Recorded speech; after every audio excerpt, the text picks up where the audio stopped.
First, this number as it is we write. Now, in place of percentage symbol, we do by 100. In place of, we write into. This number as it is. Next, now I cancel this 0 with this 0 with this.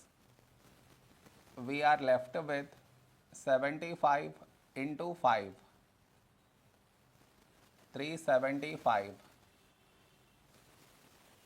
In the denominator, 1. 375 by 1 is 375. This is our answer.